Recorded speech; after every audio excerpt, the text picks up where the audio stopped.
What's up guys, welcome to the shop. I'm gonna keep working on my YZ125X here. I've got a lot left to do, but my goal is to have this thing ready for its first ride at the end of this video. First thing I'm gonna do today is install this skid plate from SXS. This thing is not like any skid plate I've ever had before.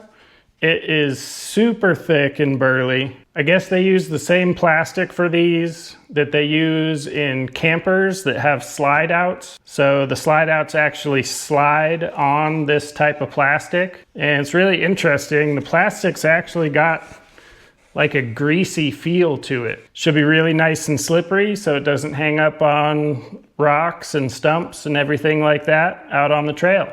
Let's get to work and get this thing on the bike.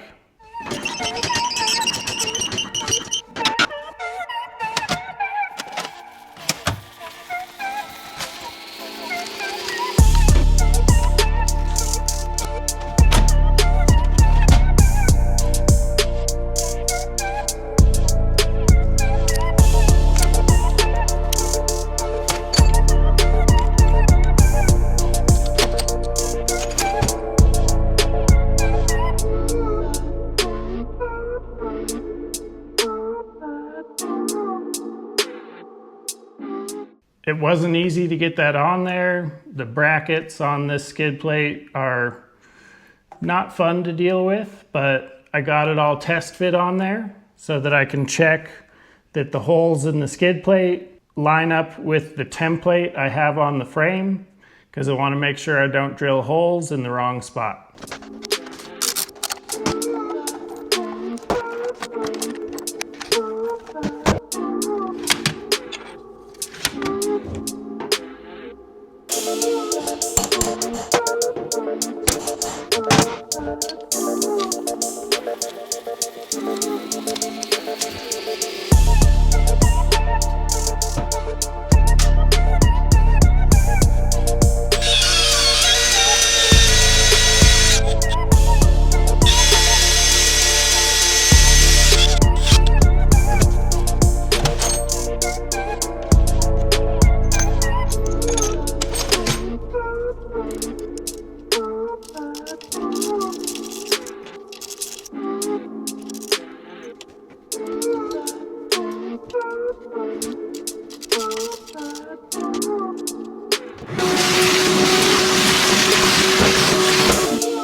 The skid plate mounted up really well. It says in the instructions that you can mount it up without drilling the holes in the frame if you're opposed to doing that. But with the holes drilled in the frame, it is really solid.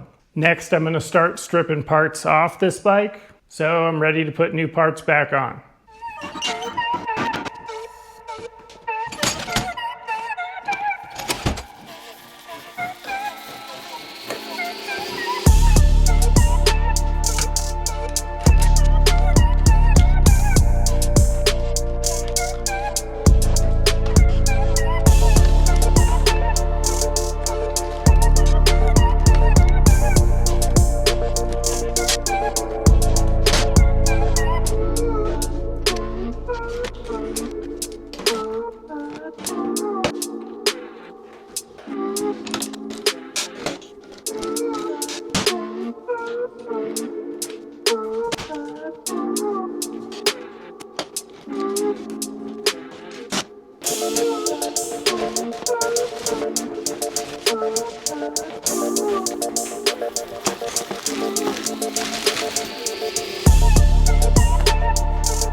I got a set of radiator guards from Bulletproof Designs, so let's get these on.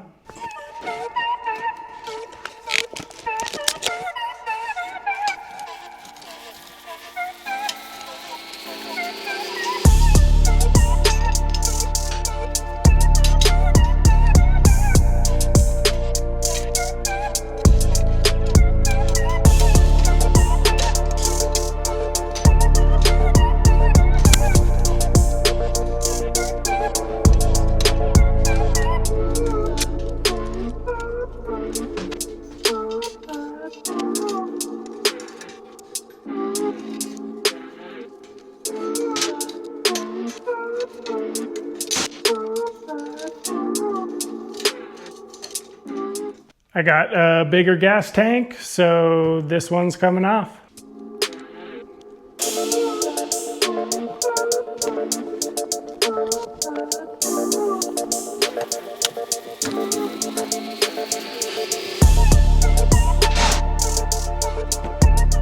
Since I'm already in there and I've got a lot of room to work, I'm going to install a Works Connection hour meter to keep track of maintenance on the bike.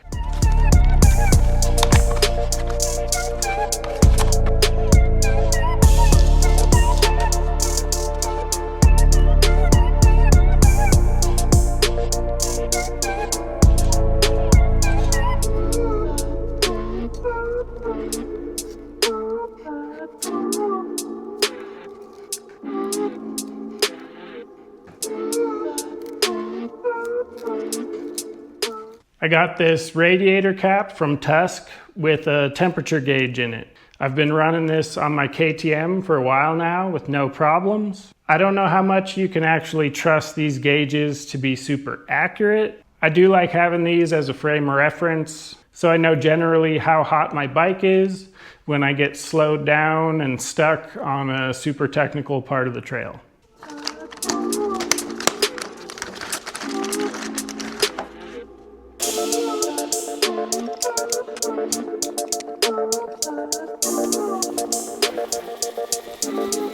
I'm gonna get this massive Acerbis gas tank mounted next. I don't know how often I'm actually gonna need this much fuel on the trail, but I always like having a transparent gas tank so I can actually see how much gas I have left.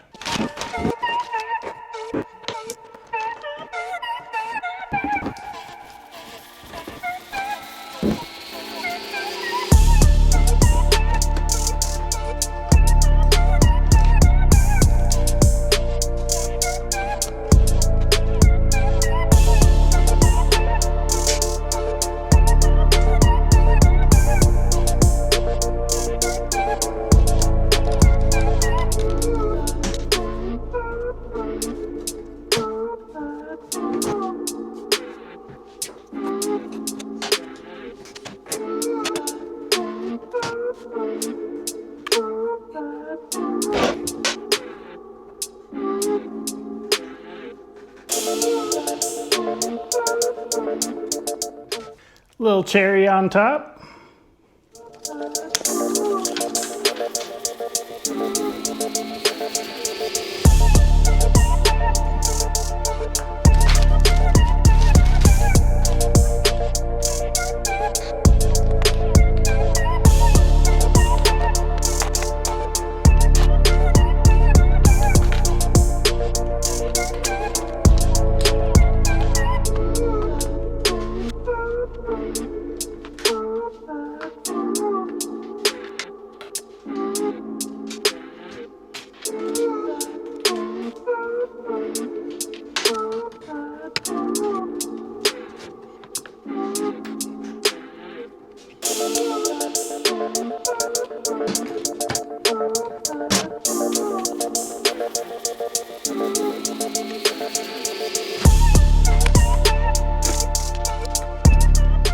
I got a new seat cover from Guts Racing that I'm going to put on, and I just picked up a pneumatic stapler from Harbor Freight.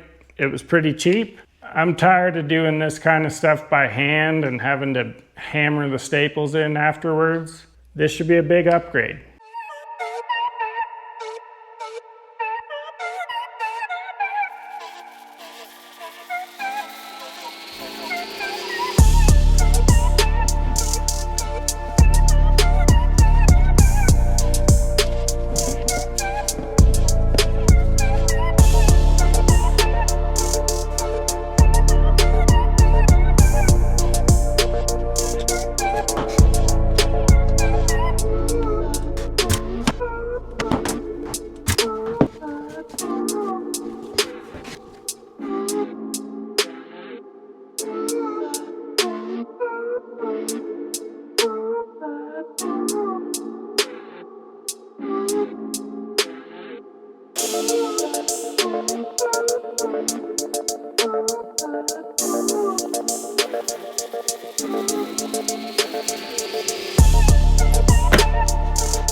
Usually this is where I stop aesthetically with a dirt bike.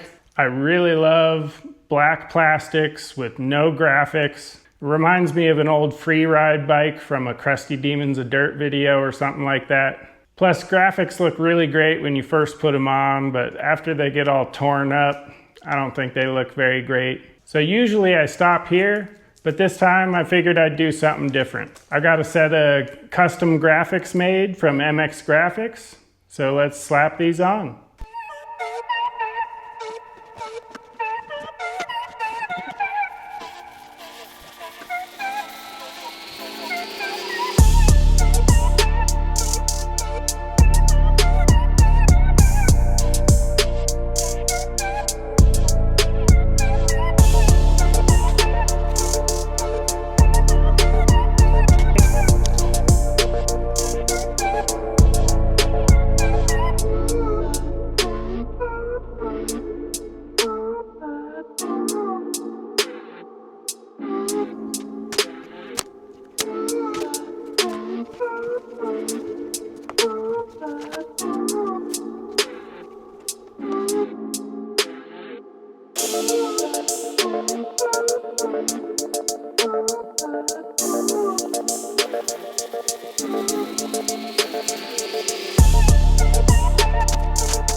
This bike is not done by any means. There's a lot more stuff that I want to do to it, but it is ready to ride, and I'm really stoked to get it out on the trail for the first time.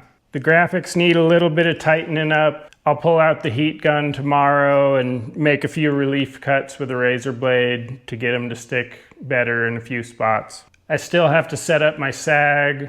I have to run the bike with a richer oil mixture for break-in because I've never even started this bike.